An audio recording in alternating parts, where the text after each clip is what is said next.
Next question political science के true and false का है। The nature of constitution is seen as living document. Answer पढ़ते हैं। Parliament has power to make changes in the constitution according to the changing circumstances and condition. तो पहले question बोल रहा है कि जो कॉन्स्टिट्यूशन है वो हमें एक लिविंग डॉक्यूमेंट की तरह लग रहा है। मतलब लिविंग डॉक्यूमेंट का मतलब क्या है? देखो, कॉन्स्टिट्यूशन जो है उसे एक लिविंग डॉक्यूमेंट क्यों कहा जा रहा है? मतलब वो एक जीता जाता है चीज़ क्यों, ऐसा क्यों कहा जा रहा है? उसके सबसे पहला रीज़न ये है कि पार्लियामेंट के पास पावर है, वो कॉन्स्टिट्यूशन में चेंज ला सकता है बदलते परिस्थिति और बदलते कंडीशन के साथ। तो सबसे पहला रीज़न क्या है कि क्यों कॉन्स्टिट्यूशन एक लिविंग डॉक्यूमेंट है? क्योंकि उसमें चेंज लाया जा सकता है।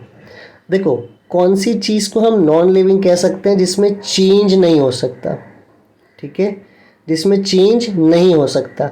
लेकिन कॉन्स्टिट्यूशन में हमें चेंज देखने को मिलता है। सर्कमस्टेंसेस और कंडीशन, परिस्थिति और कंडीशन जैसे ही चेंज होता है, हमें उसके साथ साथ संविधान मतलब कॉन्स्टिट्यूशन में भी चेंजेस देखने को मिलता है। फॉर एग्ज़ाम्पल, मान लो अभी कोई नया सिचुएशन आ जाए, कोई नई प्रॉब्लम आ जाए, कोई नई चीज़ ऐड करने की ज़रूरत आ जाए, तो क्या हम कॉन्स्टिट्यूशन में उसे ऐड कर सकते हैं या नहीं कर सकते? हम मतलब पार्लियामेंट, क्या वो पार्लियामेंट उसे ऐड कर सकती है कि नहीं कर सकती है? बिल्कुल कर सकती है। तो पहला ये रीज़न है कि क्योंकि उसमें हम चेंज कर सकते हैं, इसीलिए वो लिविंग डॉक्यूमेंट है, ठीक है। सेकेंड देखते हैं। However, it should be done without tempering or changing the basic structure of the constitution। तो बोल रहा है ये जो पार्लियामेंट है, जो संविधान को चेंज करता है अलग अलग परिस्थिति के हिसाब से, वो चेंज तो कर सकता है, लेकिन it should be done without tampering और changing the basic structure of constitution. Constitution के बेसिक स्ट्रक्चर को तुम चेंज नहीं कर सकते। तुम संविधान तो बदल सकते हो, ज़रूरत के हिसाब से थोड़ा बहुत चेंज कर सकते हो, लेकिन उसका बेसिक स्ट्रक्चर चेंज नहीं कर सकते। अब एक क्वेश्चन आता है कि बेसिक स्ट्रक्चर क्या है ना? देखो, बेसिक स्ट्रक्चर का मतलब होता है उसका सबसे जैसे कि एक बिल्डिंग होती है, तो उस बिल्डिंग का, हर बिल्डिंग का अपना एक बेस होता है। वो एक एग्जांपल ले लो, क्या वो कहना चाहता है। मान लो ये पूरी बिल्डिंग है ना, और इसमें अलग अलग ऐसे घर बने हुए हैं। तो ये घर के अंदर तुम कुछ चेंज लाना चाहते हो, तुम चेंज ला सकते हो, लेकिन जो इसका बेस है ना पूरा, ये मत बदल के रख देना, ठीक है। वैसे ही कॉन्स्टिट्यूशन में देखो, कॉन्स्टिट्यूशन में क्या होता है, कॉन्स्टिट्यूशन का बेसिक स्ट्रक्चर क्या है? थोड़ा एग्जांपल बताता हूँ। पहला है separation of power. Separation of power मतलब कि एक सेंट्रल गवर्नमेंट होगी और एक स्टेट गवर्नमेंट होगी। इवन अभी पंचायत एंड म्यूनसिपैलिटीज़ भी है। तो जब तुम संविधान या कॉन्स्टिट्यूशन को चेंज करोगे ना, तो तुम यही मत चेंज कर देना कि भाई स्टेट गवर्नमेंट अब से नहीं होगी या फिर पंचायत नहीं रहेगा, सिर्फ और सिर्फ सेंट्रल गवर्नमेंट होगा। तुम ये चेंज नहीं कर सकते, क्योंकि सेपरेशन ऑफ पावर जो है कि पावर बटी हुई रहेगी, वो क्या है? एक बेसिक स्ट्रक्चर है, ठीक है। तो ये ऐसे इनको हम कहते हैं और एक और बेसिक स्ट्रक्चर क्या है? देखो, एक और बेसिक स्ट्रक्चर है, मान लो फंडामेंटल राइट्स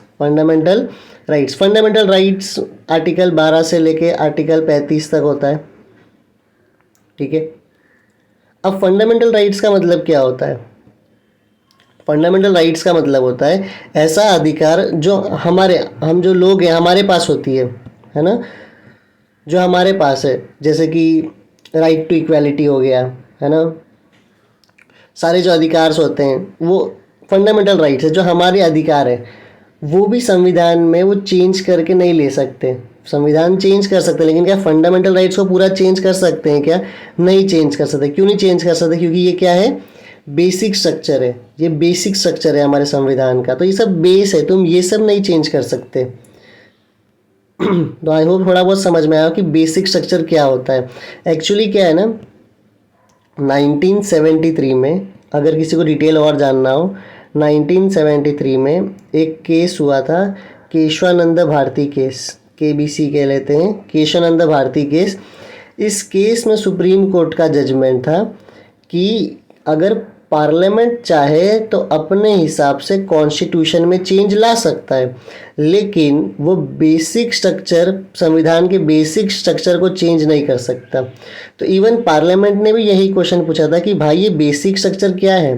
तो सुप्रीम कोर्ट ने बोला था कि जब जब तुम नया कानून लाओगे, जब जब तुम नया चेंज लाओगे, तब हम बताएंगे कि क्या वो बेसिक स्ट्रक्चर के अंदर आता है या नहीं आता है। तो मैंने 2 एग्जांपल तुम्हें क्या दिए बेसिक स्ट्रक्चर का, जो इवन सुप्रीम कोर्ट ने बोला कि हाँ ये बेसिक स्ट्रक्चर है। एक मैंने बता दिया सेपरेशन ऑफ पावर, कि पावर सिर्फ एक जगह नहीं है, कि पावर बटी हुई है, जिसे हम पॉलिसी में पढ़ते हैं इस चैप्टर में, डिसेंट्रलाइजेशन ऑफ पावर। उसके बाद में मैंने बता दिया फंडामेंटल राइट्स। ठीक है, तो ये सारे क्या होता है, बहुत सारे होते हैं, इन्हें हम क्या कहते हैं बेसिक स्ट्रक्चर, और ये कौन डिसाइड करता है, सुप्रीम कोर्ट। तो आई होप अब तो समझ आ गया होगा कि बेसिक स्ट्रक्चर क्या है। फिर third point, as it keep itself abreast with the changes the constitution become a living and dynamic document instead of rigid one. तो बोल रहा है ये समय के हिसाब से, अब्रेस्ट का मतलब तुम याद रख सकते हो, एक पॉइंट में अप टू डेट रखता है अपने आप को। ठीक है, तो as it keep itself up to date with the changes, कि समय के हिसाब से संविधान अपने आप को भी बदलता रहता है। इसीलिए हम उसे क्या कहते हैं कि लिविंग डॉक्यूमेंट, ना कि कोई वो रिजिड नहीं। रिजिड मतलब बदलाव नहीं है। तो एक ही कारण तुम्हें क्या बोलना है कि समय के हिसाब से संविधान में पार्लियामेंट चेंज लाती रहती है, इसलिए वो लिविंग डॉक्यूमेंट है। ये जो पार्लियामेंट इसमें चेंज ला रही है, ये बेसिक स्ट्रक्चर को चेंज नहीं करनी चाहिए। और कौन डिसाइड करेगा कि बेसिक स्ट्रक्चर है या नहीं है, वो डिसाइड करती है सुप्रीम कोर्ट। ठीक है, बस एक बार आंसर रीड कर लेना।